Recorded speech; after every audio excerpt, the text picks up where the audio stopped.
Hey fellas. So I've got a nice charge in the battery. Had to buy a new charger. Was not pleased by that. For how much I spent on the new charger, I maybe would have been better off just blowing the wad and getting a new camera. You know? But I'm not going to get my butt in a knot over it now.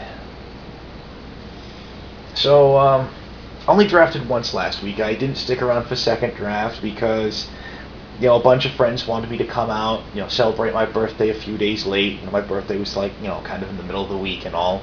Well, actually, it was at the beginning of the week. I can't even remember what day it was.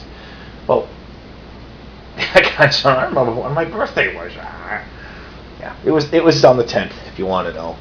I think it was like a Monday or a Tuesday, whatever, don't matter. But so they wanted me to come out, and so I cut early from the game store and went down and hung out. Kind of glad I did, I suppose, but that's life, right? So I only drafted once, and I got this thing. Now this was interesting. I got it's a blue-black flying aggro control-ish kind of build thing, whatever. Lots of shenanigans here. It's actually kind of a little on the creature light side. I got, 1, 2, 3, 4, 5, 6, 7, 8, 9, 10, 11. Okay, it's modest in the creatures for me. I mean, I tend to go kind of creature light myself. There's two cards you're not seeing here. I had the, I believe it's the Manor Gargoyle, the 4/4 Defender for 5 mana. Artifact creature. Has indestructible so long as he has Defender. And you can pay 1 colorless to make him lose Defender and gain flying. It's kind of funky. So I had that. I had a Cackling Counterpart. That's also really nice. It's a 1 in double blue instant. Make a token copy of a creature you control. And Counterpart has a the card itself has a flashback cost of like 5 in double blue. So it does shenanigans late game, So, what I got? I got a Vampire Interloper, nice cheap flyer. I got a Lantern Spirit. Hey, you know me, I love those little guys. A Moon Heron, 2 Murderer Crows. That's nice. 2 Typhoid Rats. They're annoying as all hell. I've mentioned that before. It's an evasion ability because people don't want to block them. It's like, go ahead, throw something in front of my 1/1. I don't care. On the defense, they're just pretty amazing on the defense because people just look at them and like, I'm not swinging into that. He'll block my biggest, most valuable dude, and I'm gonna lose him. And it's true. I had a Rotting Fen Snake and a Stromkirk Patrol and a Markov Patrician, more or less as filler creatures, because I was having a hard time throwing creatures into the deck, to be honest. I have to say the Markov Patrician actually the lifelink ability helped me once or twice, so that was kind of nice. All sorts of fun stuff going on here. I've got for control purposes, I've got a Deadweight and a Night Terrors, a Claustrophobia, a Silent Departure, a Blazing Torch. All well and good, nice stuff. I've got a Mask of Avacyn. That was nice to have. I'm a big proponent to that card. I've got a Traveler's Amulet, 2 Unburial Rites, and I decided to lay out my my mana base over here because it was still hanging around. Now you might note that, I'm running 17 lands here. Oh, I was. And I got 8 islands, 6 swamps, and 3 plains. Now you might at first sit there and wonder, wait a minute, why do you have 3 plains? There weren't any white cards in there. And you're right, there weren't. However, flashback on the Unburial Rites is white. Yeah. Combine that with the Traveler's Amulet, I wasn't worried about getting shafted on black, because if you look at my black cards, 1 black, 1 black, black, black, black, black, black, none of them require double black in the casting cost. So I wasn't too worried about it. I mean, between Unburial, with the between the running the 6 swamps and a Traveler's Amulet, I wasn't worried about getting, shafted on black. What I really wanted was to have the ability to flashback those Unburial Rites. because my creature base was relatively small. That really helped make up for it. It really did.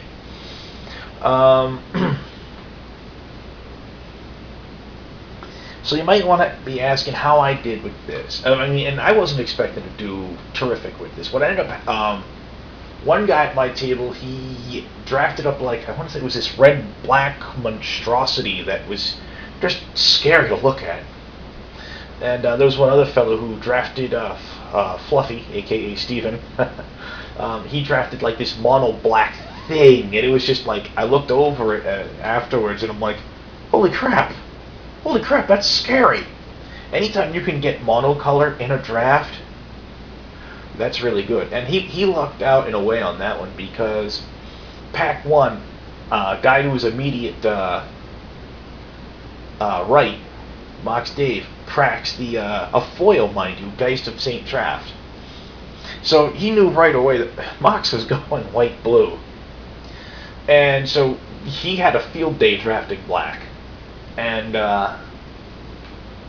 the deck didn't like him for some strange reason. Pretty much every game he played, the deck just sat there and said, hi, have some land. Got a lot of land? Cool, here's some more. And that's harsh. That's really harsh. That's very harsh. But, oh well. I did not end up playing Fluff. I did not end up playing against, crap. I can't remember the fellow with the ridiculous, like, red, I want to say it was red-black deck.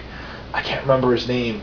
You know, next time I see his face, I'm going to remember his name, but I don't remember it now. I'm normally pretty bad with names, too. Oh well. I didn't play against either of them. First round, I played against fellow who goes by the name of McLovin. I know it's like some sort of stupid movie reference, blah, blah, blah, blah, blah. It's not his real name, whatever, right? So he's got this red-white aggro build, and I trounced him. I trounced him hard. And afterwards, I look over what he had, and I made like one or two minor suggestions, and I showed him a little trick he could do with his deck, and he ended up doing very well rounds 2 and 3. Guy faced second round, fellow by the name of Pat. He did better than McLovin did. I can't even remember what he was running off the top of my head. I really can't. I trounced him.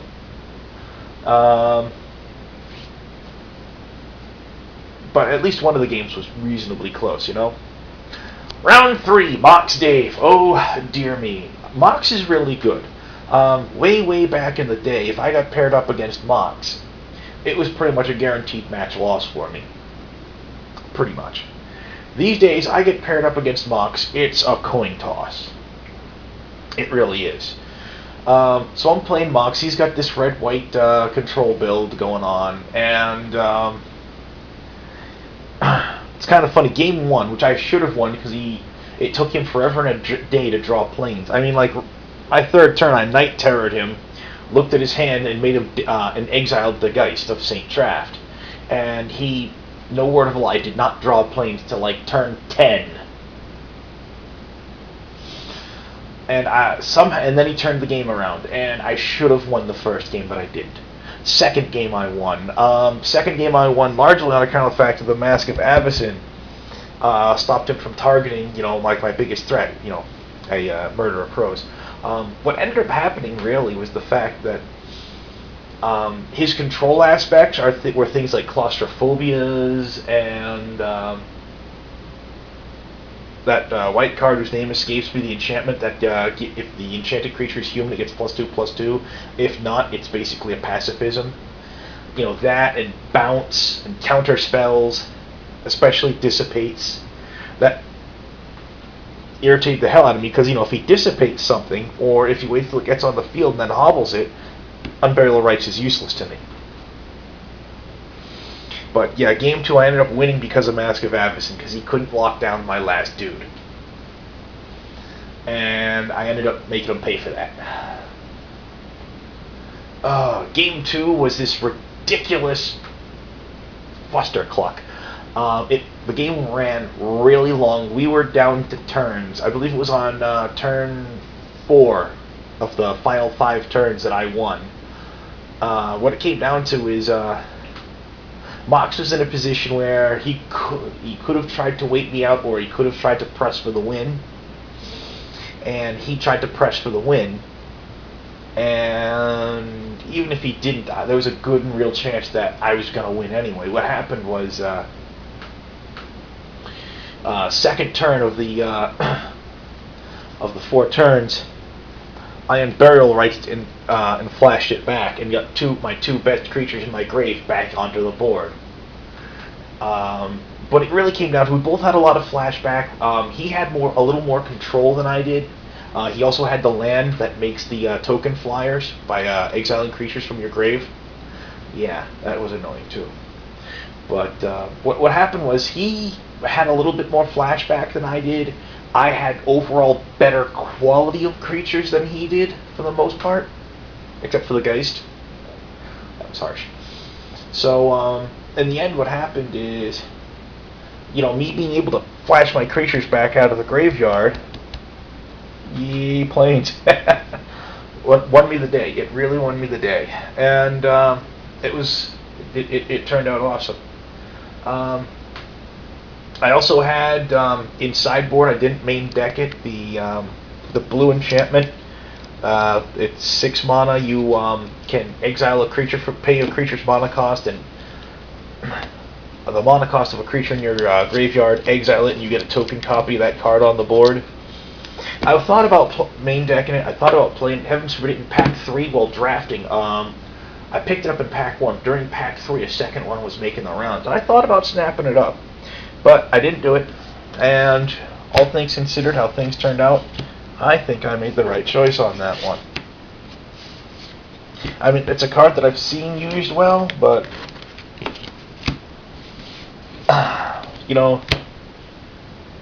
like I said, it's often not all that great. But so anyways, I kicked. I want to say was it Unbound? What the heck was it called?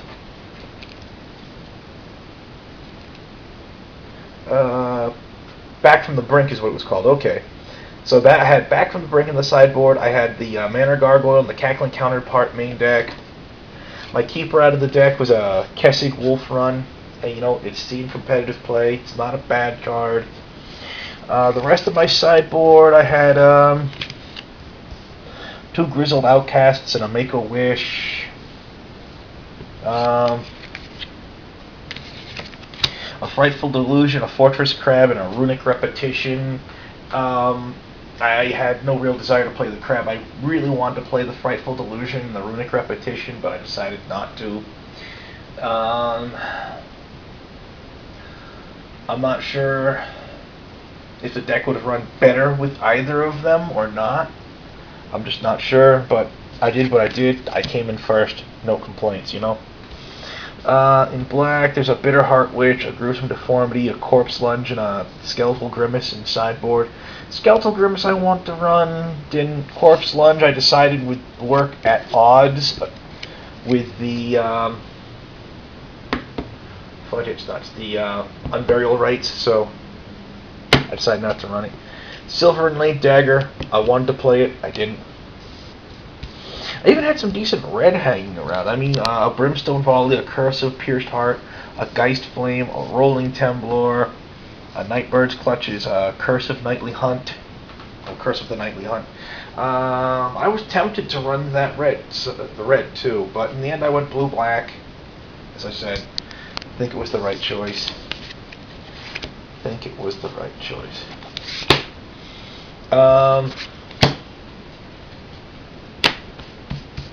For those curious, prize pool, I got the first 4 picks.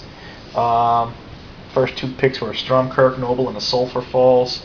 I needed the Stromkirk, so I'm glad I picked him up. Sulphur Falls has got some monetary value. It's seeing some tournament play, so no big whoop there. The Blood Gift and the Gutter Grime are just cute cards. And then, when my picks came up again, grabbed the Geist Honored Monk, and then again I grabbed the Moldgroth Monstrosity. What do you do? I'm thinking that Sulphur Falls might actually end up in my trade binder. I'm not 100% certain. Got to check my stuff. But, yeah, that's that. I had a good time. And, came in first, which is always lovely, No complaints there. Mm. Ah, no complaints at all. So, in light of me having to, buy a new charger for the camera because of this, yay. I'm not gonna go into how much it cost me. I was thinking about just shooting the video off of my camera on the camera on my phone. It's a Samsung Galaxy S, not a Galaxy S2, not a 4G model, just a Galaxy S. I got it I want to say like 4 to 6 months before the 4G model came out. Oh well, it's not a bad phone though. Unfortunately, the camera on it's only I want to say, was it like 3 megapixels? And this thing's 10, though I don't know what it really shoots video at. I don't know. I have to look it up. But yeah, every now and again, YouTube has this thing. It's like, oh, well, you can see about putting ads in your videos and maybe make some money off it. Blah blah blah blah blah. And I've been hesitant about that because I'm like, really, guys, really? I mean, do I really think my videos are worth having an ad at the front of them or something crazy like that? Not really. I mean, I don't get too much traffic. I've only got 30 subscribers. Well, 31 last I checked, but whatever, right? And I don't think I say anything all that revolutionary or great that you need to sit through like a 15 to 30-second commercial to see my videos. But at this point, I'm actually thinking about it. Actually seriously considering it. If anyone's got some feedback on that idea, hey, let me know. I mean, if you don't want to sit through like 15 to 30 seconds of a commercial to see the video, and I'm going to lose all my subscribers because I did it, which I don't think I will. I don't think most of you care that much. But, hey, drop me a line about how you feel about that idea, and we'll see what happens. Alrighty, be good, fellas, be safe, etc., etc. And may your monoscrews be few and far between. Laters.